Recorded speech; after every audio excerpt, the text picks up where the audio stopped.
My name is Descartes. Welcome back to the second episode. I'm here with Professor Bitiniece, and I guess you can explain more about what you do, where you teach, and just everything about yourself. Yeah. Okay. Hello. Yeah, I'm glad to be here. I'm teaching in Riga Stradins University. Yeah. Mainly, of course, about philosophy, but mainly a philosophy of medicine, bioethics, but also anthropology of philosophy, philosophical anthropology, and a bit of logic and things like that. So that's my kind of, that has to do with my academical education. And I also saw that you studied, at least we talked about that, you studied a little bit of, ancient Greek philosophy, and I saw that you'd written some papers about Heidegger as well. Yeah, that's interesting. That yes. Well, it's not that I'm interested only in ancient Greek philosophy, but that's my main interest, and also what I'm writing my dissertation right now about. So about Plato and who is from ancient Greece. But yes, the Heidegger article has to do with the philosophical anthropology and his views on human beings and the way we are in this world. And what got you interested in that, actually? Because, I rarely meet people, even in the philosophical world, Heidegger is kind of a touchy subject.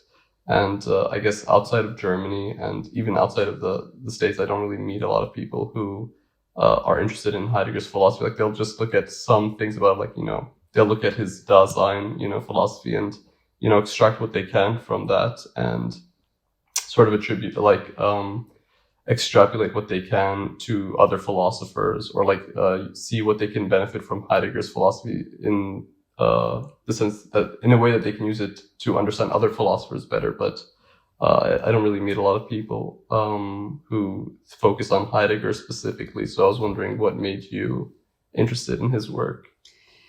So I should remark that it's just one article I wrote. Okay. So it's not my kind of my focus at all. But what I wrote about and what I was most interested in his philosophy was his what he called the question concerning technology and the way technology kind of simultaneously defines who human beings are. We are, and also how we kind of redefine ourselves through our technological thinking.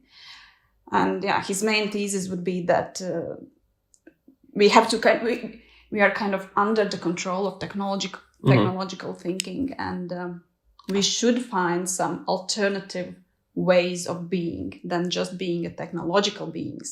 That interested me. I think it has a lot of implications in bioethics, and that's why how I kind of came to Heidegger, and because he was one of the first who actually started talking about the technological way of thinking as a problem for humankind.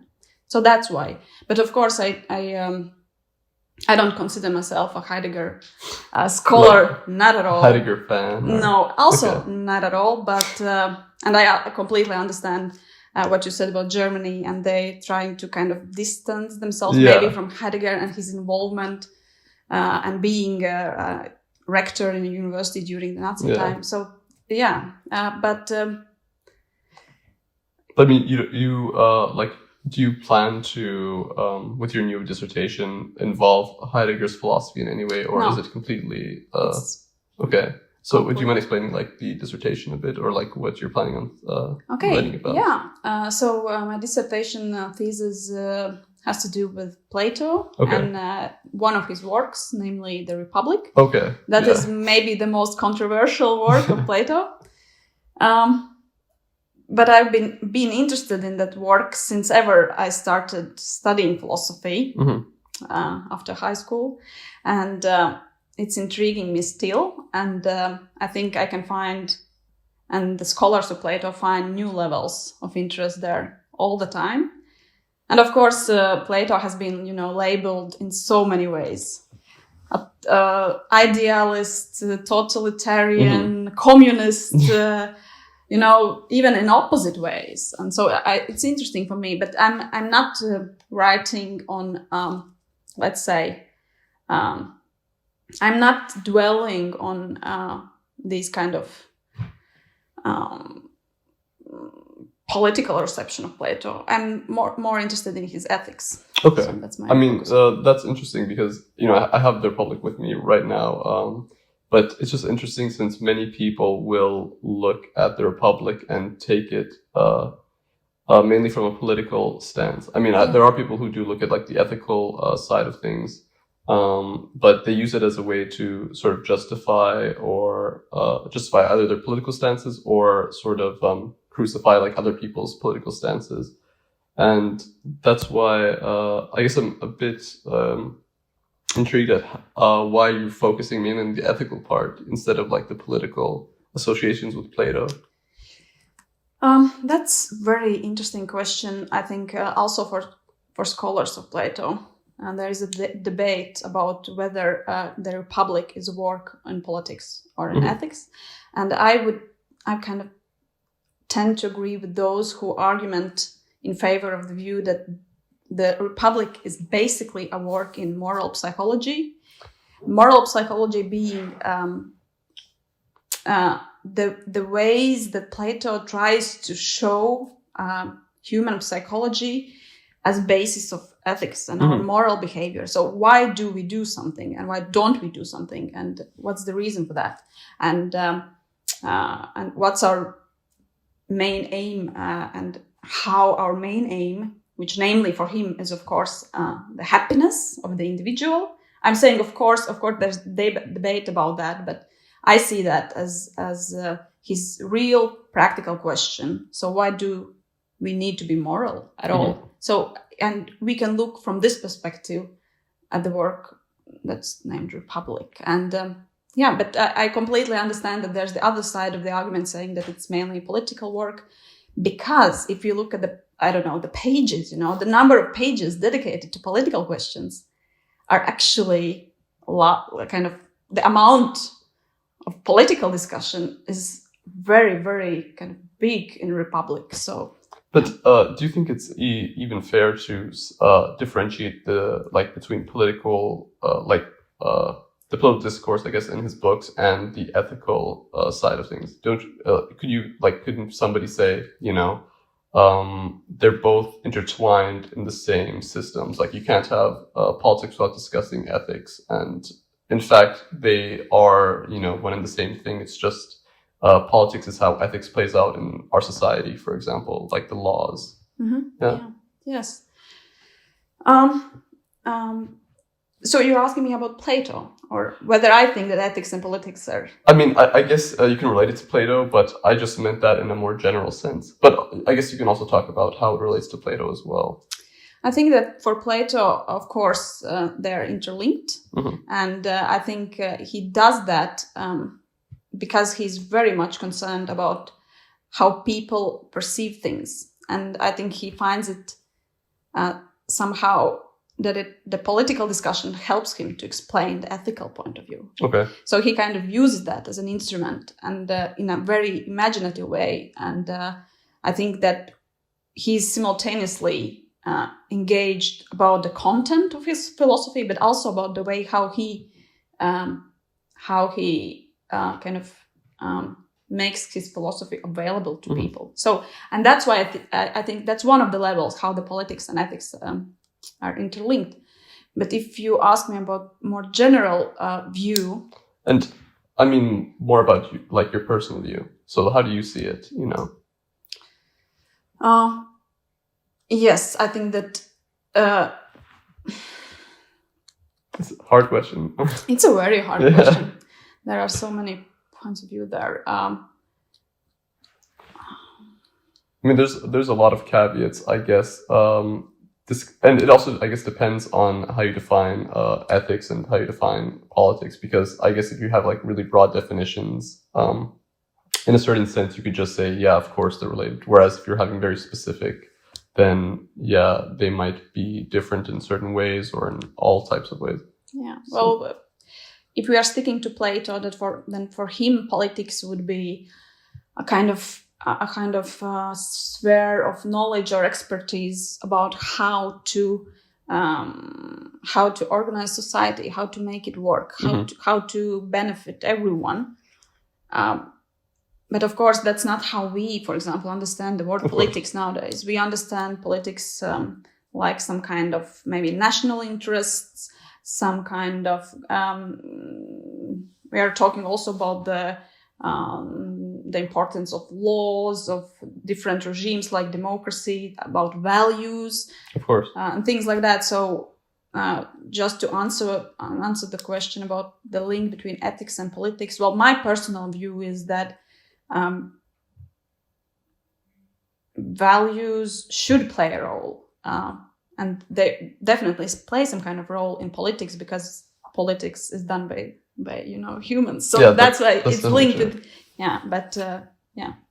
Okay, no, I totally agree.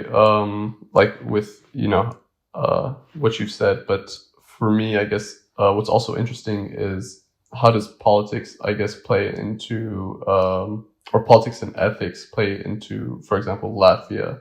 Do you think that there's like a big link between them, or is it also just national interest? I'm not sure if that was worded like quite well, but do you understand what I was trying to get at? I think that every politician kind of refers to some kind of values and try to gather the people around him or her around those values. Also, the national interests are specifically interests of specific party. Of course, they're wider interests of the society as well, but being a nationalist is like only a small part, I think, of the values of Latvia. But do you have like many populist figures, for example, in Latvia? Not so many, but we have, of course, yes, especially recently. Okay. And do you think that this situation with Ukraine might affect, or how do you see it playing out actually in Latvian politics or in Baltic politics, if you know much about that? I'm not really an expert on politics like that, but I think that... or at least with society, maybe you could speak more about that, like how you think the Ukraine situation might affect just the average person politically, ethically, or how they might view their own situation in regards to that changing. I would say, I think that one of the questions there is the question about solidarity of people in Latvia. Okay. Because we have a pretty large ethnic Russian group in Latvia, and there, as I understand, have been continuous efforts by the Russian government to speak to those people and try to convince them that, okay, you are living in Latvia, but actually your loyalties are somewhere else. Okay. There should be somewhere else. And I think that the war that is done by this Russian government in Ukraine, I think it kind of maybe opened some eyes for people, and to see more clearly, and maybe for themselves to kind of reevaluate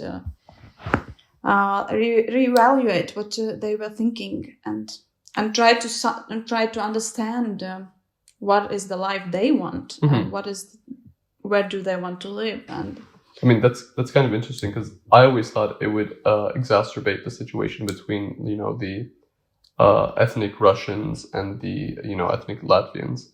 But as you said, like as I've seen so far, it seems more like they've come together as opposed to this. Yeah. And I guess I had another question in regards to as a student, I see like many young people, and we all discuss politics as far as we can, or as to our knowledge, like as much as we know. And many people either are averse to politics, like some people will just say, I'm not really interested in politics. I'm not interested in what it has to do with me as long as it doesn't affect me directly. Why should I care? To what extent should people even care about politics, or how can I say, like, how involved should somebody be in politics in their everyday lives? Should people be involved at all, or should they be heavily involved?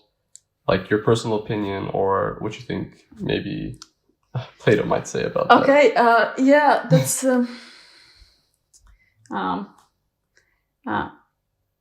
interesting, because I wouldn't start saying something about Plato right now. I would say about my personal views. But when I think about what he wrote, I would say that somehow it relates. I would. Okay. That's interesting. Yeah. So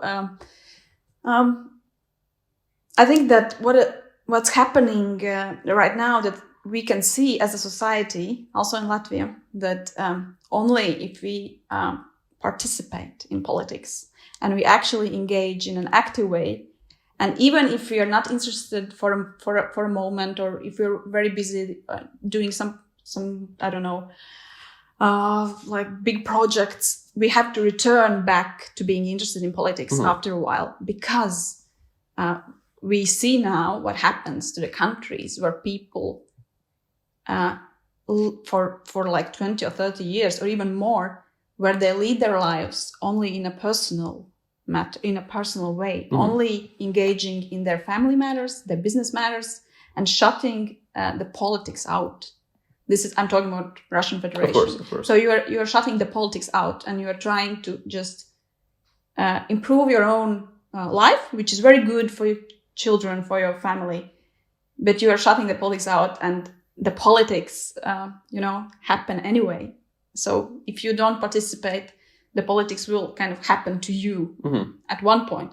So I think a lot of Latvians, we are always, after elections, we read the articles saying not enough people participated. Yeah, of course. We are not very active. And I think that maybe this event, this terrible event, kind of maybe mobilizes people to understand that that's the only way forward, I think.